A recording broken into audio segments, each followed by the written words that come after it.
औरत पार्ट 3। मीना का घर ठीक से ही चल रहा था। मतलब अब सास और बहू दोनों कमा रही थी, खुद की जिंदगी जी रही थी, मिलजुल कर रह रही थी। लेकिन कहते हैं ना, दुख के दिन नहीं टीके तो सुख के दिन कैसे। अरे मंगलू, कहाँ है? कितने दिनों से गांव नहीं आया माँ की खोज खबर लेने। तभी मीना आ जाती है। अरे दादी साहब, कैसे आना हुआ? बताया नहीं हम स्टेशन आ जाते। ये बोलते हुए मीना अपनी दादी सास के पैर छूने के लिए झुकती है कि दादी सास जोर की लात मारती है। नहीं आई, कैसे आना हुआ? मेरे पति का मकान है ये। और तेरे बाप ने क्या दिया जो तू पूछ रही है? और ये क्या पहना है? न साड़ी न सर पर पल्लू, बात बात पर जबान खुलती है। दादी सास बोलना रोक ही नहीं रही थी। मीना को गुस्सा आने ही वाला होता है कि उसकी सास आ जाती है। क्या बात है मीना, कौन चिल्ला रहा है? मैं हूँ मंगलू की दुल्हन। बहुत चपर चपर कर रही है ये मीना बहू। इसकी जुबान पर लगाम लगवा ले। मम्मी जी, मेरी बहू है, घोड़ा थोड़ी ना है जो लगाम लगवा दूं। तभी वहाँ मंगलू यानी कि मीना का ससुर आ जाता है और मीना की सास को एक जोर का तमाचा लगा देता है। वाह, जुम्मा 2 दिन हुआ नहीं कमाना शुरू किए, मेरी माँ के सामने होशियार बन रही है। मैंने बुलाया है माँ को, ये रहेंगी तो कम से कम इस घर की औरतें औकात में रहेगी। अरे जब से कमा रही है सर पर चढ़कर नाच रही है। चिंता ना कर मंगलू, मैं आ गई हूँ ना। दोनों को लाइन में लगा कर रखूंगी। दोनों बहू ने मेरे मंगलू की जिंदगी खराब कर रखी है। तभी वहाँ पोता यानी कि मीना का पति आ जाता है। पोता जो कि दादी का दीवाना था। दादी मुझे क्यों नहीं बताया कि आप आने वाले हैं? मैं गांव आ जाता कार लेकर आपको लेने। अरे तू तो जानता ही है, कार में बैठ नहीं पाती। पता नहीं बहुत दिनों से लग रहा था कि तू और मंगलू परेशान है। आज मन नहीं माना तो आ ही गई मैं। देख यहाँ आकर पता लग रहा है। क्या पता लग रहा है दादी? यहाँ तो सब ठीक है, किसी को कोई परेशानी नहीं है। क्यों माँ, क्यों मीना, क्या हो गया? इन दोनों को क्यों परेशानी होगी? इन लोगों ने तो परेशान करके रखा है। माँ और मीना के बारे में कैसी बात कर रहे हैं पापा? क्या हो जाता है आपको रह रहकर? तू तो खाना बना कर बेशर्म हो गया है, लेकिन मैं नहीं। मेरी माँ आ गई है अब इस घर में। अब यहाँ सब वैसे ही रहेंगे जैसा मैं चाहता हूँ। देख मंगलू, तेरी बहू काम करती है तो मुझे कोई लेना देना नहीं है, लेकिन मेरी बहू कोई दर्जी का काम नहीं करेगी। साफ साफ बोल रही हैं। लेकिन दादी साहब, वो तो बहुत अच्छा बुटीक चला रही हैं। बहुत अच्छा चला रही है, लेकिन हम लोगों ने अपने घर की बहू से ना काम नहीं करवाना। अरे इसके बाप को शादी के वक्त ही बोल दिया था। और इसके बाप जिन्होंने दहेज में एक साइकिल दी थी ना, किसे हाथ जोड़कर कह रहा था, मेरी बेटी आपके घर आ गई, इससे सौभाग्य कुछ नहीं। अब देखो इसकी बेटी बहू आ जाने के बाद सर पर चढ़ रही है मेरे मंगलू के। मीना जो कि सास की बुराई सुनकर परेशान हो जाती है। दादी साहब, छोटा मुंह बड़ी बात। लेकिन क्या पिताजी ने आपको बताया नहीं? सासू माँ ने अपने पैसे से ससुर जी के जन्मदिन में कार दी थी। ससुर जी इतने साल से स्कूटर से जाते थे, अब कार से जाते हैं। क्यों ससुर जी, बताया नहीं आपने? क्यों रे मंगलू, कार ले ली तूने? मुझे तो तू पैसे भी नहीं भेज रहा। 2 महीने से कैसे कैसे दिन काट रही थी और तू यहाँ कार से घूम रहा है। आप भी सासू माँ को अपने बैंक अकाउंट की डिटेल दे दीजिए दादी साहब, वो डाल दिया करेंगी पैसे आपके अकाउंट में। क्यों सासू माँ? मंगलू यानी कि मीना का ससुर, जिसने अपनी माँ को गांव से सिर्फ अपनी बीवी को लगाम लगाने के लिए बुलाया था, ये सब देखकर जोर से चिल्लाता है। मीना बहू, चलो दादी सास आई है, ये नहीं कि खाने पीने का इंतजाम करे। अरे माँ, तू भी किन लोगों की बात में आ रही है? चल मेरे साथ मेरे कमरे में चल। ससुर अपनी माँ को लेकर कमरे में चला जाता है और दोनों बैठकर वैसे ही पंचायत शुरू कर देते हैं, जैसे कोई बहू अपनी माँ से सास की बुराई कर रही हो। देख मंगलू, गलती तो तेरी ही है जो तूने घर की जनानियों को काम के लिए बाहर निकाला। दूसरे तेरे पापा को देखा था, कभी मुझसे फालतू बोलते। अरे मरते दम तक तेरा बाप मेरी मुट्ठी में रहा है, यही सिखाया था मैंने तुझे। क्या बोलूं माँ, जब से ये मीना बहू घर आई है ना, इसने घर का सारा इतिहास भूगोल बदल कर रख दिया है।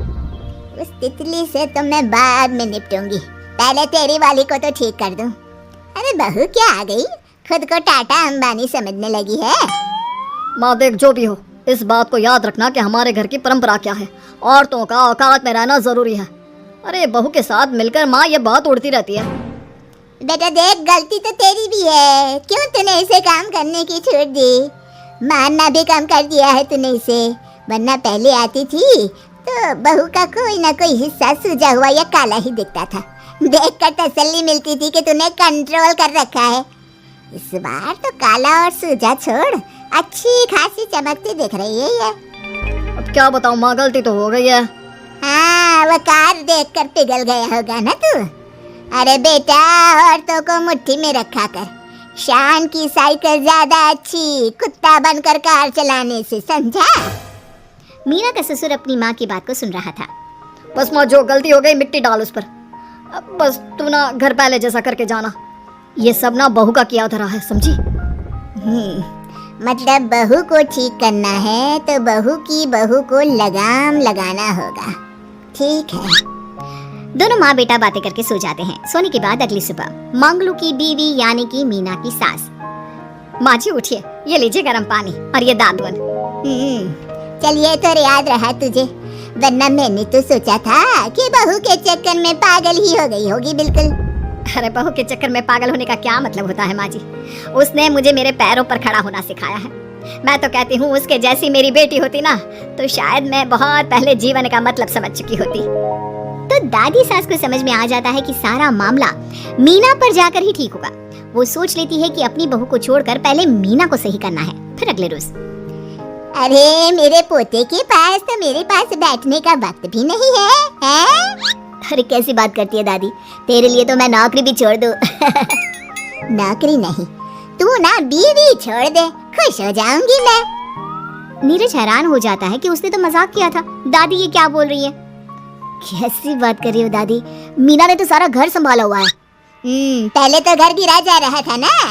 तेरी मीना के आने के पहले ना घर में चूल्हा जल रहा था, ना कोई रोटी खा रहा था। क्या?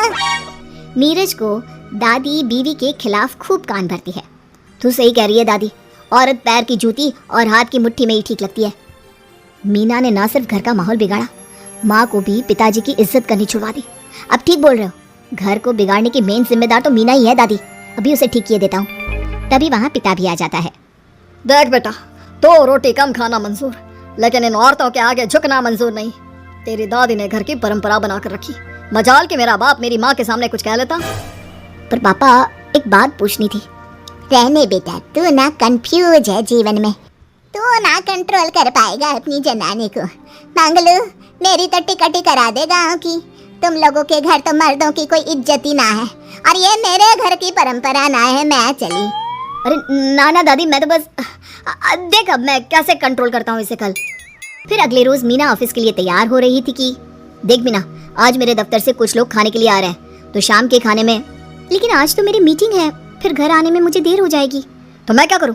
बोला ना शाम को खाना बनाना है तो बनाना है, समझी? मीना को पति की बात अजीब लगती है, पर वो दादी सास के सामने कोई भी ड्रामा क्रिएट करना नहीं चाहती थी।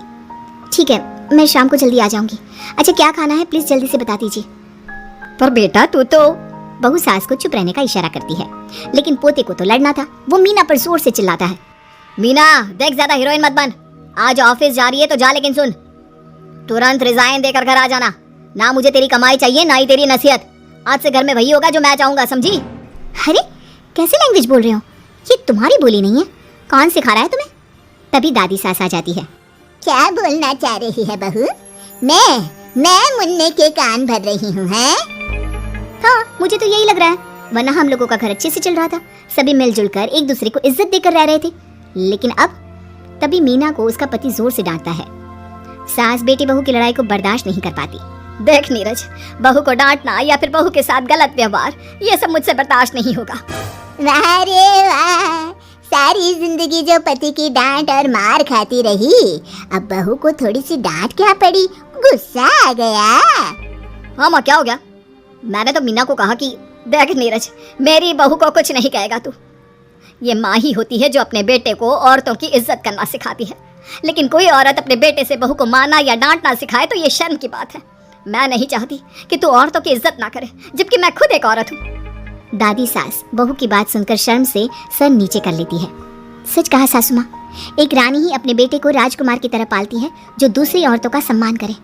काश दादी सास भी पिताजी को अच्छे संस्कार दे पाती। मीना की बात सुनकर दादी सास उन लोगों से माफी मांगती है। मैं समझ गई बहू, औरतों की बेइज्जती करने को घर की परंपरा समझती थी, झूठी शान समझती थी। वो सब गलत है। औरतों की इज्जत से घर में माँ लक्ष्मी और सरस्वती का वास होता है। मुझे माफ कर दो।